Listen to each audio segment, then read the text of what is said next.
PNI LED brings an innovative element in the field of CB antennas. The antenna coil lights up when the station emits.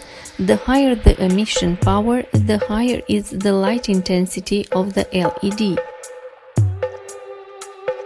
The performance of the PNI LED 2000 antenna is closely related to the technical characteristics of the antenna in ideal mounting and use condition: SWR less to 1.2 to 1, maximum applied power 500 watt, impedance 52 ohms, stainless steel.